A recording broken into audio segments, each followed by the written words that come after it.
Después de 23 años en silencio, cuando finalmente pude escuchar de nuevo, lo primero que oí fue a mi propio hijo planeando robarme todo y deshacerse de mí como si fuera basura. Pero ellos no sabían que yo podía escuchar cada palabra, cada mentira, cada traición. Y cuando descubrieron la verdad, ya era demasiado tarde para ellos. Mi nombre aparecerá en los periódicos como la mujer que demostró que la edad y la discapacidad no te hacen débil, te hacen inteligente. Esta es la historia de cómo fingí seguir siendo sorda para desenmascarar a los lobos que vivían en mi propia casa y cómo les di la lección más cara de sus vidas. Durante 23 años viví en un mundo de silencio, dependiendo de gestos y miradas para comunicarme. Todos me veían como la pobre abuela sorda, la carga familiar que había que tolerar. Pero cuando un milagro médico me devolvió el oído, decidí mantenerlo en secreto solo por unos días, para sorprender a mi familia. En lugar de eso, descubrí que mi único hijo y su esposa llevaban meses planeando la traición más cruel que una madre puede imaginar. Lo que escuché esa primera noche con mi oído restaurado me heló la sangre, pero también despertó a la mujer que había sido antes del accidente, la que nunca se dejaba pisotear por nadie. Ellos pensaron que tenían todo calculado, pero se olvidaron de algo fundamental. Una mujer que ha sobrevivido 23 años de silencio tiene una paciencia infinita para planear su venganza. Sigue mi historia hasta el final y comenta la ciudad desde donde me estás viendo para saber qué tan lejos ha llegado mi relato. Mi nombre es Eleonora Sinclair. Tengo 68 años y durante 45 años de mi vida fui una mujer completamente independiente que nunca necesitó de nadie. Trabajé como contadora en una empresa constructora. Crié a mi hijo David prácticamente sola después de que su padre nos abandonara cuando él tenía solo 8 años y con mucho esfuerzo logré comprar mi propia casa en una zona muy bonita de Guadalajara. Hace 23 años mi vida cambió para siempre. Iba manejando por la carretera a Chapala cuando un tráiler se pasó el alto y chocó contra mi carro. Desperté en el hospital 3 semanas después. Los doctores me dijeron que había tenido mucha suerte de estar viva, pero que los daños en mis oídos eran irreversibles. A los 45 años me quedé completamente sorda. David tenía 30 años en ese momento. Acababa de casarse con Jennifer, una muchacha que parecía muy dulce, pero que siempre me miraba como si fuera un estorbo. Al principio fueron muy atentos. Me ayudaron con los trámites del seguro, con las terapias, me enseñaron el lenguaje de señas básico. Yo pensé que por fin tendría la familia unida que siempre había soñado. Pero conforme pasaron los años, las visitas se hicieron menos frecuentes. David me decía por señas que estaba muy ocupado con su trabajo en una agencia de autos. Jennifer siempre tenía una excusa: los niños, sus amigas, el gimnasio. Cuando nacieron mis nietos Lucas y Sofía, pensé que todo cambiaría. Me emocioné tanto al verlos, pero rápidamente me di cuenta de que Jennifer no quería que yo los cargara mucho. Decía que me podía caer con ellos por mi condición. Durante todos estos años me las arreglé sola. Aprendí a leer los labios bastante bien, usaba aplicaciones en el teléfono para comunicarme, tenía mis rutinas. Mi pensión de la empresa y los ahorros que había acumulado durante años me permitían vivir cómodamente. Nunca les pedí dinero a David y Jennifer. Más bien yo era quien siempre les ayudaba cuando tenían problemas. Cuando Lucas necesitó cirugía de amígdalas, yo pagué los 45,000 pesos que el seguro no cubría. Cuando David quiso cambiar su carro por uno más nuevo, yo le presté 180,000 pesos que me devolvió a cuentagotas durante 2 años. Cuando Jennifer quería remodelar su cocina, yo les di 95,000 pesos como regalo para que pudieran hacerlo. Los niños siempre fueron cariñosos conmigo, especialmente Sofía. Ella aprendió algunas señas para poder platicarme de la escuela, de sus amigos. Lucas era más tímido, pero siempre me traía sus dibujos para enseñármelos. Ellos eran mi única alegría real. Hace 6 meses mi doctor me habló de una cirugía experimental que podía restaurar la audición en casos como el mío. Era riesgosa y costosa, pero había una posibilidad real de que funcionara. Cuando le conté a David por videollamada usando el intérprete digital, vi en su cara una expresión extraña. No era emoción ni esperanza, era más bien preocupación. Jennifer apareció detrás de él y le dijo algo que no pude leer en sus labios porque se tapó la boca con la mano. Pero David me escribió en el chat que era maravillosa la noticia y que me apoyarían en todo. Decidí usar todos mis ahorros para pagar esa operación. Era mi única oportunidad de volver a escuchar la voz de mis nietos, de poder hablar por teléfono, de sentirme completa otra vez. La operación se programó para un martes de octubre. David y Jennifer me acompañaron al hospital, pero durante todo el proceso previo los vi muy callados, como incómodos. Jennifer revisaba su teléfono constantemente y David parecía más preocupado por el trabajo que por mi cirugía. La operación duró 4 horas. Cuando desperté, tenía la cabeza vendada y un dolor terrible, pero por primera vez en 23 años pude escuchar el bip de las máquinas del hospital. Era un sonido molesto, pero para mí era como música celestial. El doctor me explicó que necesitaría varias semanas de reposo absoluto para que la cirugía tuviera éxito completo. David y Jennifer insistieron en que me fuera a recuperar a su casa. «No puedes estar sola, mamá», me escribió David en un papel. «Necesitas que alguien te cuide las 24 horas. Yo quería quedarme en mi propia casa, pero ellos insistieron tanto que al final acepté. Pensé que era lindo que se preocuparan tanto por mí. El primer día en su casa fue extraño. Me instalaron en el cuarto de huéspedes de la planta baja.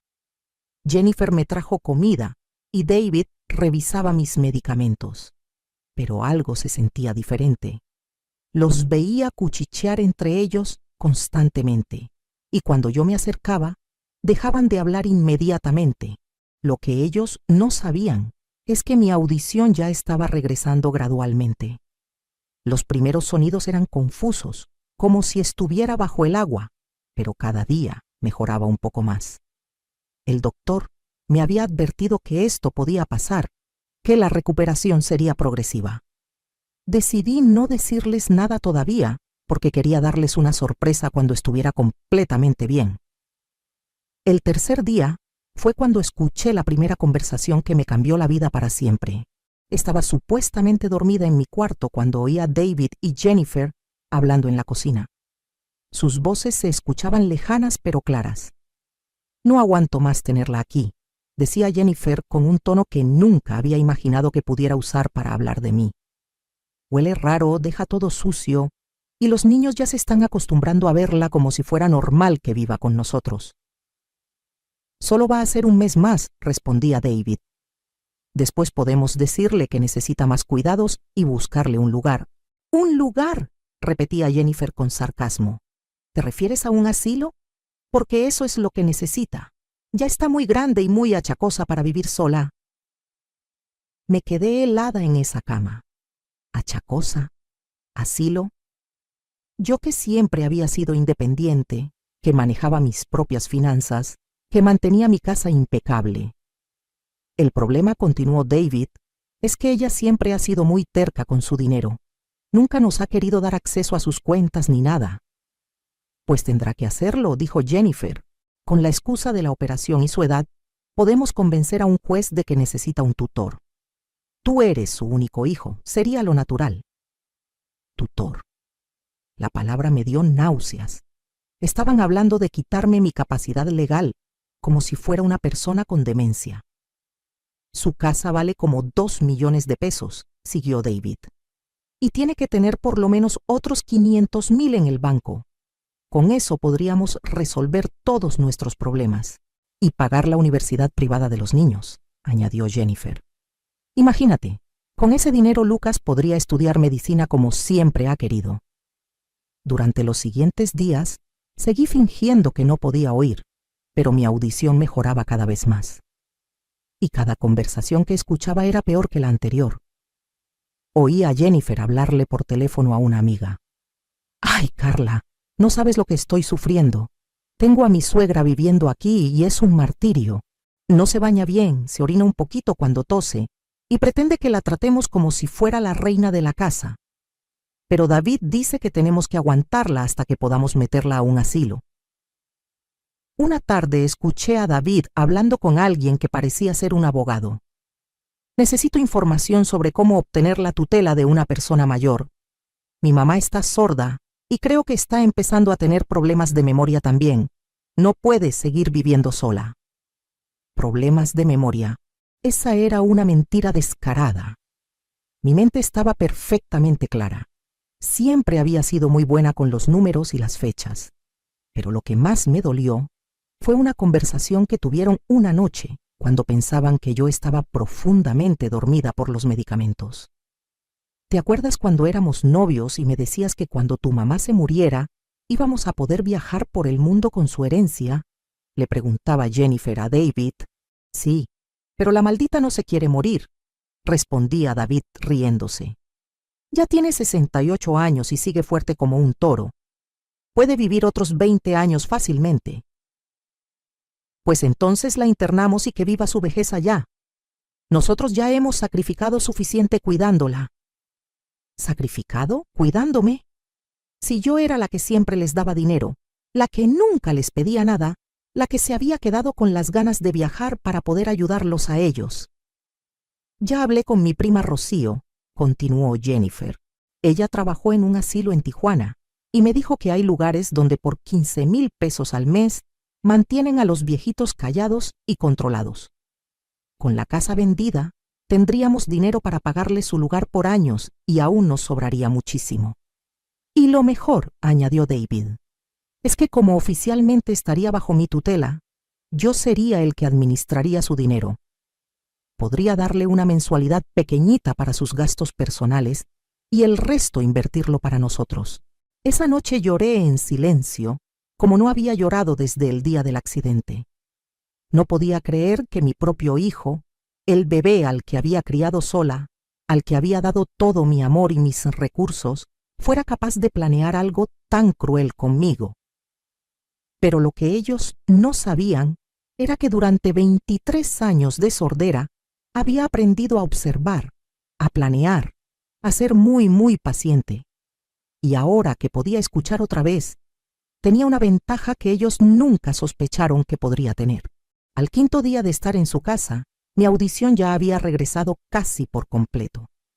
Podía escuchar hasta los susurros más bajos, los pasos en el piso de arriba, incluso las conversaciones que tenían en el patio. Pero seguía actuando como si estuviera completamente sorda. Me había convertido en una espía en mi propia recuperación. Esa mañana, mientras desayunaba en silencio, escuché algo que me hizo comprender que tenía que actuar rápido. David estaba hablando por teléfono en su estudio con la puerta cerrada, pero para mí sus palabras eran perfectamente claras. Licenciado Herrera, necesito que acelere el proceso, decía mi hijo. Mi mamá cada día está peor. Ayer la encontré hablando sola y creo que se está orinando en la cama. No puede esperar 2 meses para la evaluación psicológica. Me quedé helada con la cuchara de cereal a medio camino de mi boca. Hablando sola, orinándome, todo eso era mentira. Yo estaba perfectamente bien, física y mentalmente.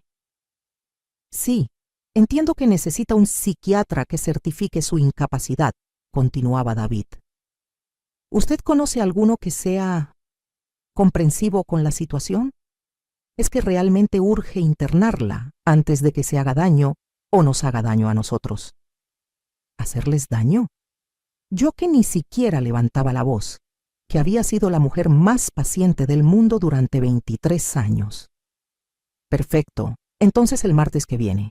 Y después de eso, ¿cuánto tiempo tardamos en tener acceso completo a sus cuentas bancarias? Colgó el teléfono y salió de su estudio. Me vio sentada en la mesa y me sonrió de esa manera falsa que ahora reconocía perfectamente. Buenos días, mamá, me dijo gesticulando exageradamente como si fuera una idiota. ¿Dormiste bien? Le sonreí y asentí, mientras por dentro sentía una mezcla de rabia y asco que nunca había experimentado en mi vida. Esa tarde, cuando Jennifer se fue con los niños al súper, decidí explorar un poco la casa. Sabía que era arriesgado, pero necesitaba entender exactamente qué estaban planeando. Me dirigí al estudio de David y con mucho cuidado revisé algunos papeles que había dejado sobre su escritorio. Lo que encontré me quitó el aliento. Había una carpeta con mi nombre que contenía documentos que yo nunca había visto. Había una evaluación médica falsificada que decía que yo sufría de demencia senil progresiva y que mi cirugía había sido un fracaso total. Había una carta dirigida a un juez solicitando la tutela de emergencia de mis bienes para proteger a la señora Sinclair de sus propias decisiones imprudentes. Pero lo que más me impactó fue encontrar una cotización de un asilo en las afueras de Guadalajara, llamado Hogar San Francisco. El precio era de 18,000 pesos mensuales por una habitación compartida en la sección de Cuidados Especiales para Personas con Deterioro Cognitivo. En la cotización había una nota manuscrita de Jennifer. Preguntar por descuento si es por varios años por adelantado. Varios años por adelantado. Estaban planeando encerrarme de por vida. Seguí revisando y encontré algo que me heló la sangre. Era un avalúo de mi casa realizado apenas la semana pasada sin que yo lo supiera. Mi propiedad estaba valuada en 2.1 millones de pesos. Habían forjado mi firma en una autorización para que el perito entrara a evaluarla. También había un estado de cuenta bancario, pero no era el mío.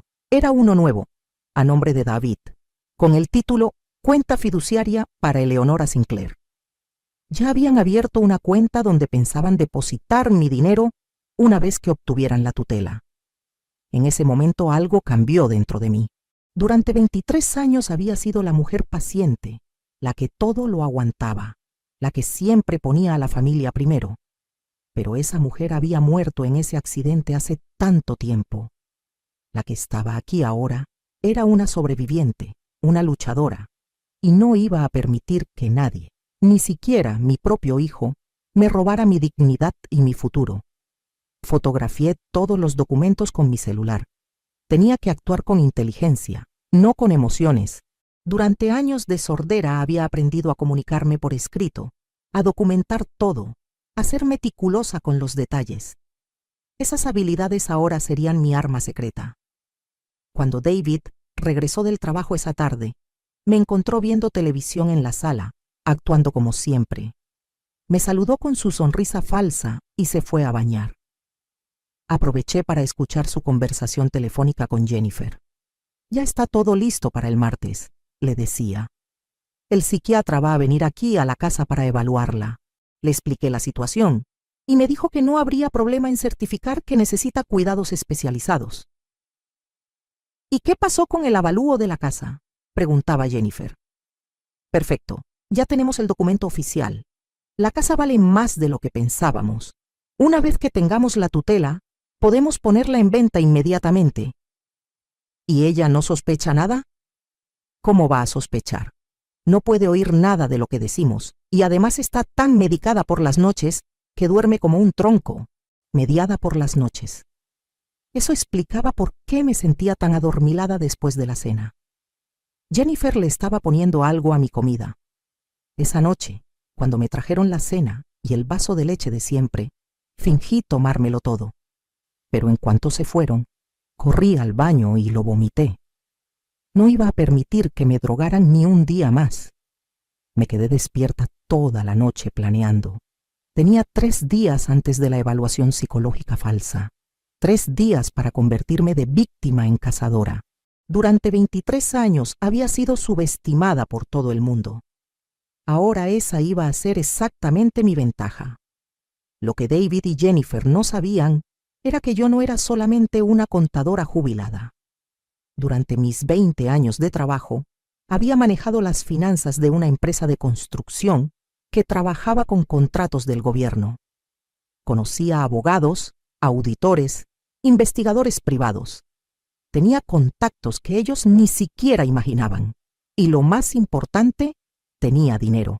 No solo los ahorros que ellos conocían, sino una cuenta de inversiones que había abierto años antes del accidente y que nunca había mencionado a nadie.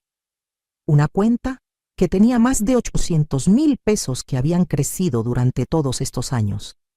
Era hora de recordarles por qué nunca hay que subestimar a una mujer que ha sobrevivido 23 años de silencio.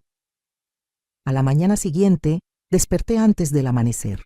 Por primera vez en días me sentía completamente despejada, sin los efectos de lo que Jennifer le había estado poniendo a mi comida. Escuché que David se bañaba para irse al trabajo y que Jennifer preparaba el desayuno de los niños. Decidí que ese era el momento perfecto para comenzar mi plan. Fingí estar dormida hasta que todos salieron de la casa. David al trabajo, Jennifer a dejar a los niños a la escuela y después al gimnasio, como hacía todos los días. Tenía aproximadamente 3 horas para hacer mi primera jugada. Lo primero que hice fue llamar a mi antiguo jefe en la constructora, el ingeniero Ramírez. No había hablado con él desde mi jubilación, pero sabía que me tenía aprecio y respeto. Eleonora, qué sorpresa tan agradable, me dijo cuando contestó. Su voz se escuchaba exactamente como la recordaba. ¿Cómo estás? ¿Ya te recuperaste de tu operación? Ingeniero, necesito su ayuda con algo muy delicado. Le dije directamente. ¿Usted sigue teniendo contacto con el licenciado Morales, el que manejaba los asuntos legales de la empresa? Por supuesto, Antonio Morales. Ahora tiene su propio bufete y le va muy bien. ¿Necesita sus servicios? Sí, pero es urgente y muy confidencial. Se trata de un posible fraude familiar. El ingeniero Ramírez se quedó callado un momento. Eleonora, tú siempre fuiste una mujer muy seria y muy honesta. Si necesitas ayuda, la vas a tener. Te voy a dar el número directo de Antonio y le voy a decir que te llame hoy mismo. 1 hora después, el licenciado Morales me estaba hablando por teléfono. Le expliqué toda la situación. Los documentos falsificados, la evaluación médica fraudulenta, el plan de robarme mi casa y mis ahorros. Le mandé por WhatsApp todas las fotos que había tomado de los documentos de David. Señora Sinclair, esto es muy grave, me dijo después de revisar todo. Lo que su hijo está intentando hacer constituye fraude, falsificación de documentos y abuso financiero de adultos mayores. Son delitos federales. Licenciado, yo no quiero meter a mi hijo a la cárcel, le expliqué. Solo quiero proteger mis bienes y mi libertad. ¿Qué podemos hacer? Primero, vamos a blindar completamente sus propiedades y cuentas bancarias. Segundo, voy a contactar a un investigador privado de mi confianza para que documente todo lo que están haciendo. Y tercero, vamos a esperar a que ellos den el siguiente paso para tener pruebas irrefutables. Esa misma tarde, mientras David trabajaba y Jennifer estaba en su clase de zumba, llegó a la casa el licenciado Morales con un notario. Firmé varios documentos que transferían mi casa a un fideicomiso irrevocable del cual yo era la única beneficiaria, pero que impedía que nadie más pudiera venderla o hipotecarla, incluso si obtenían mi tutela. También moví todo mi dinero de las cuentas que David conocía a una nueva cuenta en otro banco, con medidas de seguridad adicionales. La cuenta secreta de inversiones la dejé intacta, como mi as bajo la manga. Señora, me dijo el licenciado, a partir de este momento sus bienes están completamente protegidos. Incluso si un juez le otorgara la tutela a su hijo, lo cual es imposible porque usted está perfectamente bien, él no podría tocar ni un peso de su patrimonio. El investigador privado que contrató el licenciado se llamaba Roberto Vega. Era un hombre de unos 50 años, muy discreto y profesional. Me explicó que había instalado cámaras y micrófonos ocultos en las áreas comunes de la casa de David, completamente legal, porque yo tenía derecho a grabar en la propiedad donde estaba viviendo temporalmente. Señora Eleonora, necesitamos que todo esté documentado cuando ellos ejecuten su plan, me explicó Roberto. La evaluación psicológica falsa del martes va a ser el momento perfecto. Tendremos grabado todo, las mentiras que le digan al psiquiatra, las instrucciones que le den, todo. Los siguientes 2 días fueron los más difíciles de mi vida. Tenía que actuar como si nada hubiera cambiado, seguir fingiendo que era sorda, seguir permitiendo que Jennifer me drogara la comida por las noches para que ellos no sospecharan nada. Pero ahora vomitaba todo en secreto y tomaba pastillas para neutralizar los efectos. Escuché conversaciones que me partían el corazón. Jennifer hablando con sus amigas por teléfono. Ya casi nos deshacemos del problema. El martes viene el psiquiatra y certifica que está loca, y para el fin de semana ya estará internada. David hablando con el supuesto psiquiatra. Doctor, le voy a ser muy honesto. Necesito que usted ponga en su reporte que mi mamá representa un peligro para sí misma y para otros, que no puede tomar decisiones racionales sobre su dinero ni su cuidado personal. ¿Ella ha mostrado alguna conducta violenta?, preguntaba el doctor. Bueno, no exactamente violenta, pero... Sí ha habido incidentes, mentía David. El otro día encontré que había escondido cuchillos debajo de su cama. Creemos que tiene episodios paranoides. Cuchillos debajo de mi cama. Nunca había escuchado una mentira tan descarada en mi vida. La noche del lunes, víspera de la evaluación falsa, los escuché planear hasta el último detalle. Mañana, cuando llegue el doctor, tú te encargas de llevarlo directamente al cuarto de ella, le decía Jennifer a David. Yo voy a estar llorando en la sala, muy preocupada por la situación de tu mamá. ¿Y si ella actúa normal durante la evaluación? Por eso le voy a poner doble dosis en el desayuno. Va a estar tan atontada que ni siquiera va a poder hablar coherentemente. Perfecto. Y el doctor ya sabe que tiene que poner en su reporte que sufre de demencia severa y que necesita internamiento inmediato. ¿Cuánto le vas a pagar? 20,000 pesos. Pero con lo que vamos a sacar de la casa de mi mamá es una inversión mínima. Esa noche no pude dormir, no de nervios, sino de mi emoción. Después de tantos años de ser la mujer sufrida, la que todo lo aguantaba, finalmente iba a demostrarles de qué estaba hecha realmente. A la mañana siguiente, fingí tomar el desayuno con la doble dosis de sedantes. Pero antes, había tomado las pastillas que me había dado el licenciado Morales para contrarrestar el efecto. También me había puesto un pequeño micrófono que Roberto había diseñado especialmente para la ocasión. Cuando vi llegar al supuesto doctor, un hombre delgado con cara de pocos amigos que claramente no era un psiquiatra real, supe que había llegado el momento de la verdad. Durante 23 años había sido subestimada por todos. Hoy iban a aprender que la paciencia no es debilidad, la paciencia es poder. A las 10 de la mañana del martes, llegó el momento que había estado esperando durante 3 días. El supuesto doctor González, como se había presentado, entró a la casa acompañado por David.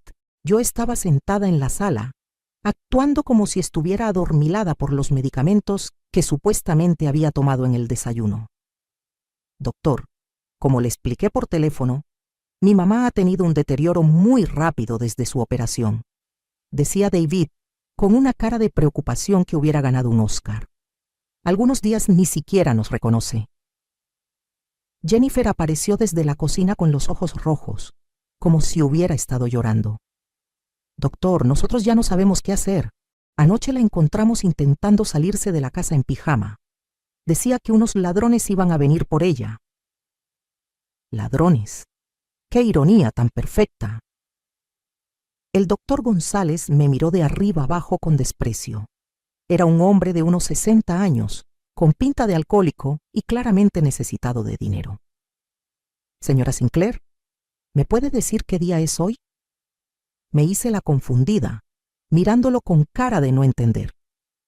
Balbuceé algunas palabras incoherentes, exactamente como ellos esperaban que actuara. ¿Sabe dónde está usted ahorita?, continuó con sus preguntas. En mi casa, murmuré con voz temblorosa. No, mamá, intervino David rápidamente. Estás en mi casa. Tu casa la vendimos el año pasado, ¿no te acuerdas?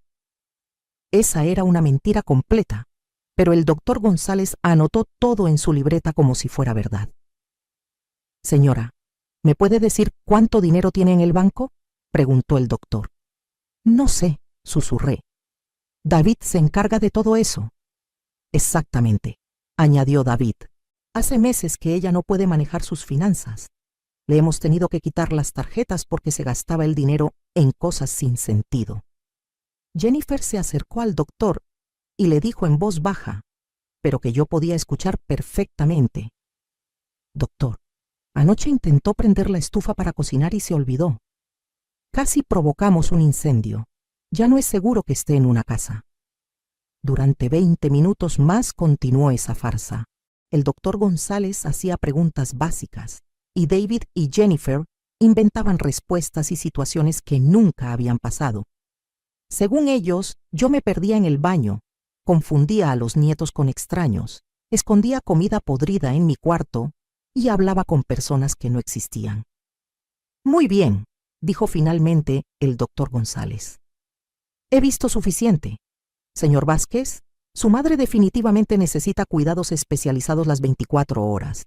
Voy a certificar que presenta demencia senil avanzada y que representa un peligro para sí misma y para quienes la rodean. David y Jennifer intercambiaron una mirada de triunfo que me dio náuseas.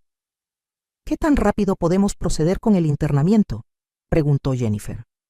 Con mi reporte médico, pueden obtener una orden de internamiento de emergencia mañana mismo, respondió el doctor.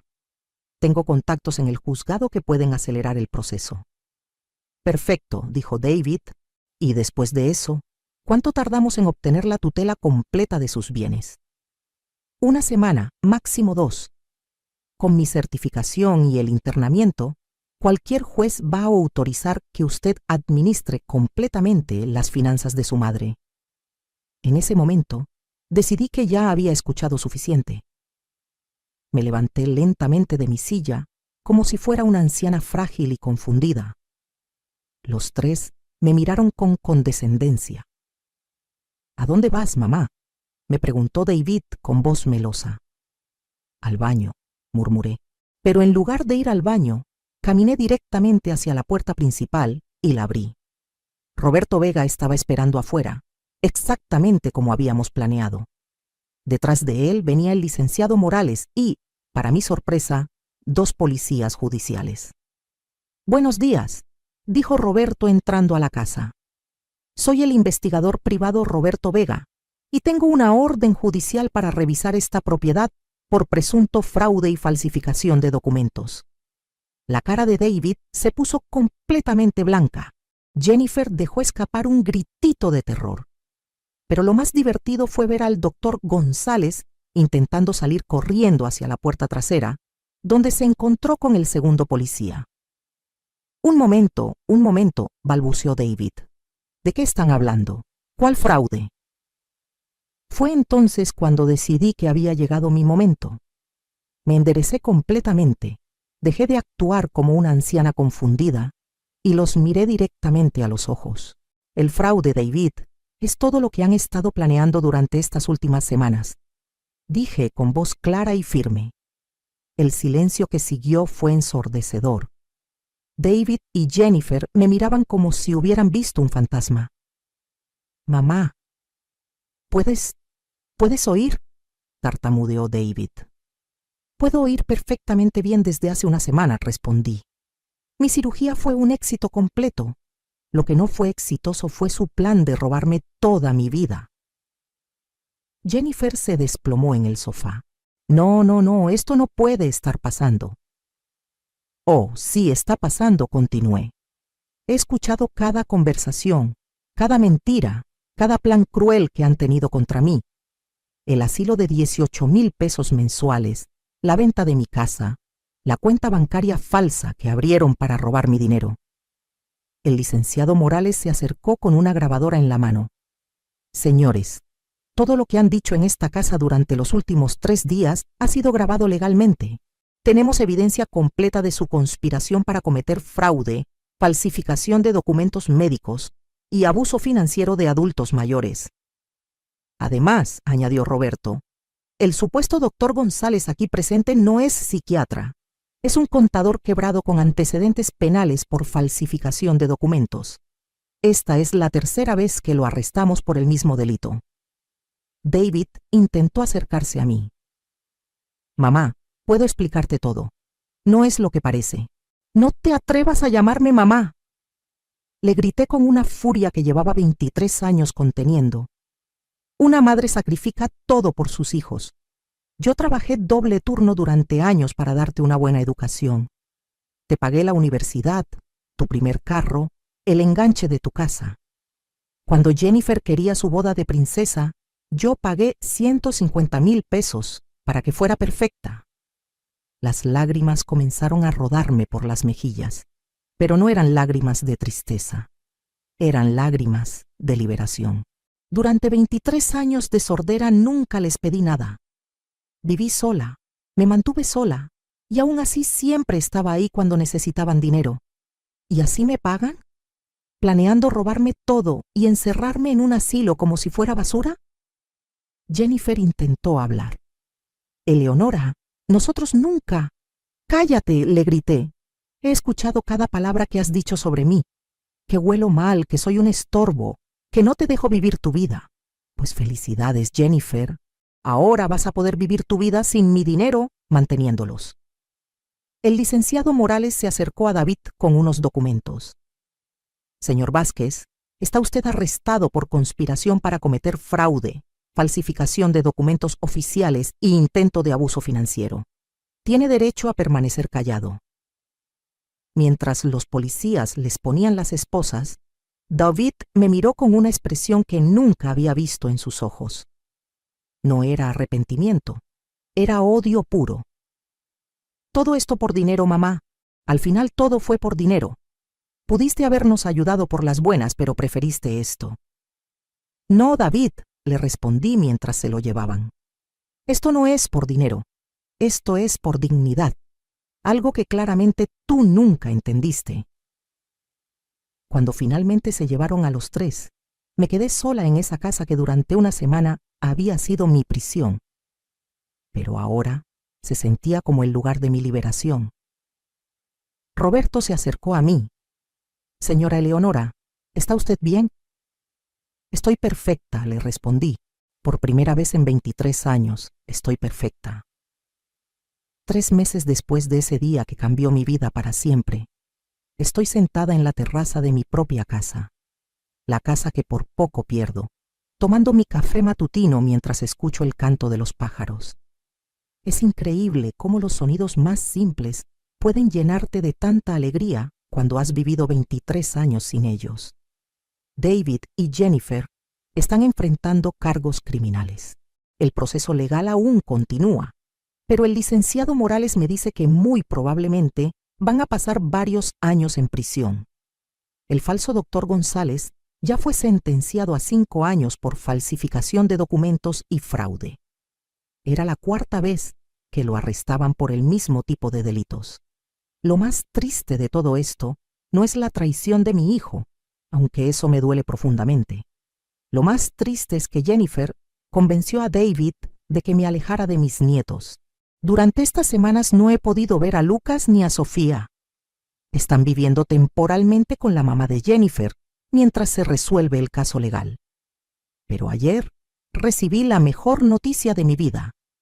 Lucas, que ya tiene 14 años, me mandó un mensaje por WhatsApp desde el teléfono de su abuela materna. Abuela Eleonora, ya sé toda la verdad de lo que pasó. Sofía y yo queremos verte. ¿Podemos visitarte el fin de semana? Resulta que la mamá de Jennifer, la señora Patricia, nunca estuvo de acuerdo con lo que su hija y mi hijo estaban planeando. Cuando se enteró de toda la situación, se puso furiosa. Ella fue la que les explicó a mis nietos lo que realmente había pasado. Tu papá y mi hija hicieron algo muy malo, les dijo, según me contó Lucas. Tu abuela nunca estuvo loca ni enferma. Ellos querían robarle su dinero y meterla a un asilo. Eso es imperdonable. Este fin de semana Sofía y Lucas vinieron a pasar todo el sábado conmigo. Fue la primera vez que pude escuchar sus voces claramente después de tantos años. Sofía tiene una voz dulce y melodiosa, exactamente como me la había imaginado. Lucas tiene la voz cambiando, como todos los adolescentes, y se escucha tan parecido a como sonaba David cuando tenía su edad. Abuela, ¿es verdad que puedes oír todo ahora?, me preguntó Sofía con los ojos llenos de emoción. Todo, mi amor. Puedo escuchar hasta el latido de tu corazón cuando me abrazas, le respondí. ¿Y papá realmente quería robarte tu casa?, preguntó Lucas con una madurez que me sorprendió. Sí, Lucas. Tu papá y tu mamá pensaron que yo nunca me daría cuenta porque creían que seguía sorda. Pero la vida me dio una segunda oportunidad, no solo para escuchar, sino para defenderme. Nosotros nunca estuvimos de acuerdo con eso, me dijo Sofía muy seriamente. Cuando Jennifer decía cosas feas de ti, nosotros siempre la defendíamos. Tú siempre has sido buena con nosotros. Lucas añadió algo que me partió el corazón. Abuela, nosotros sabíamos que papá te pedía dinero todo el tiempo. Lo oíamos discutir con mamá porque decía que tú eras muy generosa y que podía pedirte más. Eso siempre nos pareció mal. Les conté toda la historia, adaptándola a su edad, por supuesto. Les expliqué cómo había fingido seguir sorda para descubrir la verdad, cómo había planeado mi defensa y cómo había logrado proteger mis bienes y mi libertad. Abuela, eres como una espía, me dijo Sofía riéndose. O como una superheroína, añadió Lucas. Una superheroína de 68 años que venció a los villanos. Esa tarde fuimos a comer a un restaurante muy bonito en el centro de Guadalajara. Por primera vez pude escuchar perfectamente todo lo que mis nietos me platicaban sobre la escuela, sus amigos, sus sueños. Sofía quiere ser veterinaria y Lucas quiere estudiar ingeniería como su abuelo materno. ¿Sabes qué es lo que más nos daba tristeza?, me preguntó Sofía mientras comíamos. Que pensábamos que nunca íbamos a poder platicar realmente contigo. Las señas estaban bien, pero no era lo mismo. Ahora podemos contarte todos nuestros secretos, dijo Lucas sonriendo. Y yo puedo contarles todos los míos, les respondí. Cuando lo regresé con su abuela Patricia esa noche, ella me pidió que platicáramos en privado. Eleonora, quiero que sepas que yo nunca aprobé lo que Jennifer y David estaban planeando, me dijo con lágrimas en los ojos. Cuando me enteré de todo, le dije a mi hija que había perdido completamente el rumbo. Una persona que planea robarle a una mujer de 68 años no es hija mía. Patricia, yo sé que usted es una buena persona. Siempre lo supe. Quiero pedirte perdón en nombre de mi familia. Y quiero que sepas que Lucas y Sofía van a poder visitarte cuando quieran.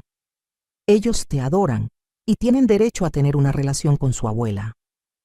Ahora, todas las tardes después de la escuela, mis nietos vienen a hacer la tarea en mi casa. Les he acondicionado el cuarto que antes era mi oficina como su espacio de estudio. Sofía me ayuda en el jardín y me platica sobre los animales que quiere salvar cuando sea veterinaria. Lucas me enseña las cosas nuevas que aprende en matemáticas y me presume cuando saca buenas calificaciones. El licenciado Morales me ayudó a establecer un fondo educativo para mis nietos. Cuando cumplan 18 años, cada uno va a tener 500,000 pesos disponibles para su universidad y sus proyectos de vida. Pero este dinero está protegido legalmente para que David y Jennifer nunca puedan tocarlo, sin importar lo que pase con el proceso judicial. También decidí hacer algo que nunca había hecho en mi vida: usar mi dinero para mi felicidad. Contraté a una decoradora para remodelar completamente mi casa. Cambié todos los muebles, pinté las paredes de colores alegres, instalé un sistema de sonido para poder escuchar música todo el día. Me compré un carro nuevo, un Honda CR-V azul marino que siempre había querido, pero que nunca me había dado permiso de comprar porque era muy caro. O no era necesario. Ahora manejo por toda la ciudad escuchando música a todo volumen, como una quinceañera. Volví a conectarme con mis amigas de la época en que trabajaba. Muchas de ellas ya están jubiladas también, y ahora salimos a desayunar todos los martes, vamos al cine los jueves, y nos juntamos a jugar cartas los sábados por la noche. Eleonora, estás completamente cambiada, me dijo mi amiga Carmen la semana pasada. Te ves años más joven y muy feliz. Es que por primera vez en mi vida estoy viviendo para mí, le respondí. Durante 45 años viví para David, para asegurarme de que tuviera todo lo que necesitaba. Ahora finalmente entendí que yo también merezco ser feliz. Hace 2 semanas recibí una carta de David desde la prisión preventiva donde está esperando su juicio. Era una carta larga, llena de excusas y justificaciones. Decía que él solo quería asegurar mi bienestar, que Jennifer lo había manipulado, que él nunca habría permitido que me hicieran daño realmente. Mentiras, todas mentiras. Al final de la carta, me pedía que retirara los cargos, que pensara en los nietos, que las familias deben perdonarse entre sí. Me decía que si yo lo ayudaba a salir de la cárcel, él se haría cargo de cuidarme el resto de mi vida. Le escribí una respuesta muy corta. David, durante 23 años aprendí a vivir en silencio. Ahora que puedo hablar, he decidido que no tengo nada que decirte. Los nietos están perfectamente bien conmigo y con su abuela Patricia. Ellos están aprendiendo la diferencia entre el amor real y la manipulación. Espero que la cárcel te enseñe algo que yo nunca pude enseñarte: el respeto. No he vuelto a saber de él. Jennifer me mandó un mensaje por Facebook hace una semana. Decía que estaba muy arrepentida y que había sido una mala influencia de sus amigas. Me pidió que la perdonara por el bien de la familia.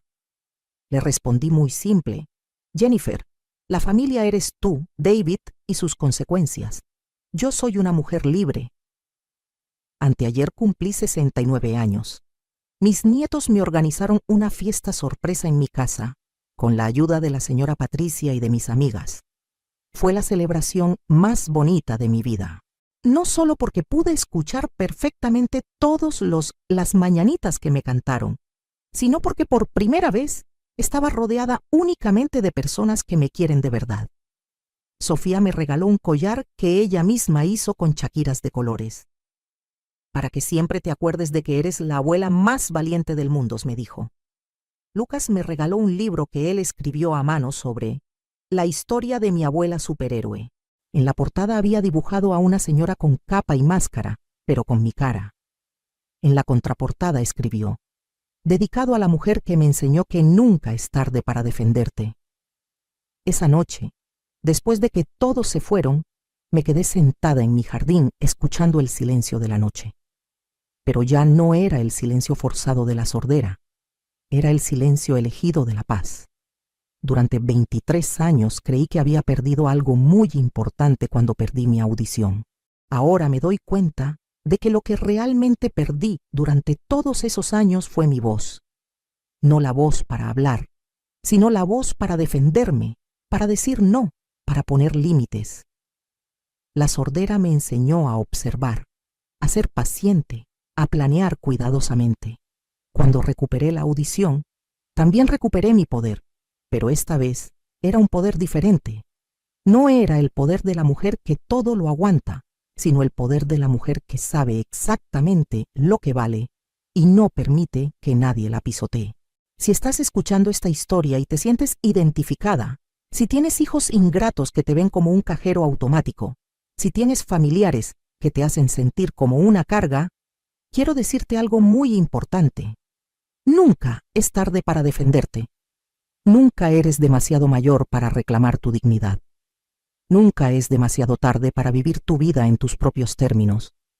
Yo recuperé mi audición a los 68 años, pero lo más importante que recuperé fue mi valor.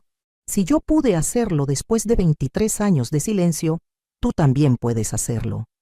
No permitas que nadie, ni siquiera tu propia familia, te robe tu futuro. Tu dinero, tu casa, tu libertad son tuyos. Los has ganado con años de trabajo y sacrificio. Defiéndelos como defenderías tu propia vida, porque eso es exactamente lo que son, tu vida. Y recuerda siempre, la paciencia no es debilidad, la paciencia es poder. El poder de elegir cuándo y cómo actuar para conseguir exactamente lo que mereces. Respeto. ¿Qué harías tú en mi lugar? ¿Has pasado por algo similar con tu familia? Comenta abajo y comparte tu historia. Nunca estás sola en esta lucha. Todas las mujeres que hemos vivido lo suficiente Sabemos que a veces la familia que eliges es más fuerte que la familia que te tocó.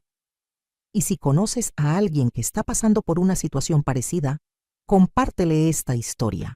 A veces, solo necesitamos saber que es posible defendernos para encontrar el valor de hacerlo.